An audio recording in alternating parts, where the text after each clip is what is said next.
Speaker, boaters in my riding have been impacted by the Public Safety Minister's decision to suspend service at several small vessel reporting offices of the CBSA. Boaters are now required to travel many kilometers out of their way to check in. The additional travel will have a significant cost on an individual's wallet, hundreds of dollars per trip with these gas prices. This accomplishes nothing but punishment for law-abiding Canadians. Will the minister reverse this decision and restore service so that my residents can enjoy the summer on their small boats? The Honourable Minister of Public Safety. Mr. Speaker, first I want to thank my colleague for the question, and we are, of course, in the process of opening up a number of smaller ports of entry. We've made tremendous progress. Travel and trade are heading back in the right direction, finally, as a result of the good work of Canadians, and we will continue to work with all members in this chamber so that smaller ports of entry are able to facilitate travel throughout the summer. We're looking forward to making that progress in due course. Thank you. The Honourable Member for Niagara Falls.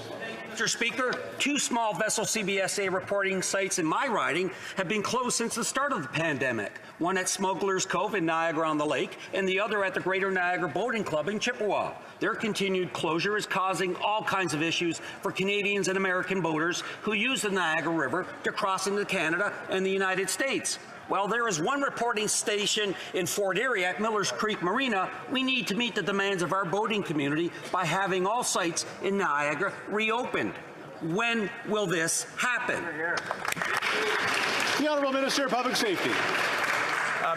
Mr. Speaker, once again, as I've just reported to this chamber, we've made significant progress in opening up a number of smaller ports of entry that involve vessel travel, and we look forward to having more good news on that front. In the meantime, we're very happy to see that trade and travel are increasing, and we'll continue to make sure that we make that progress in cooperation with all members in this chamber. Thank you.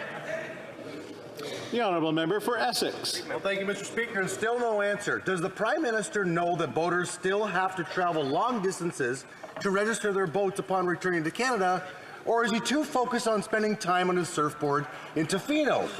Boaters are concerned that as the season heats up, they will be forced to converge upon a small number of vessel reporting sites, which will cause chaos and safety issues for months, Mr. Speaker.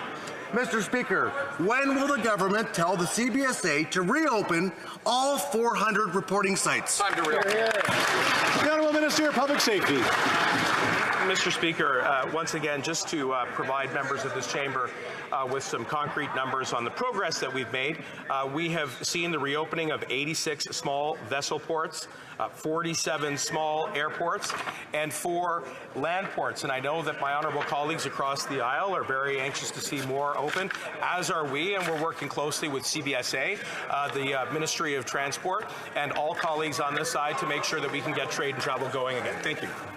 The Honourable Member for Kildonan and St. Paul. Mr. Speaker, the fact is Canadian communities along the Great Lakes heavily depend on boaters being able to cross the water from the U.S. Pre-pandemic, there were 400 such check-in points. Now there's 84. 400 to 84. Some are having to travel 76 kilometers out of the way rather than just 800 meters across the river. It's been disastrous for local communities, and all we've got from Liberal ministers is lip service and excuses for lack of will and lack of effort to get this done.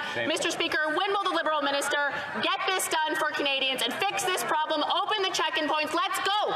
No.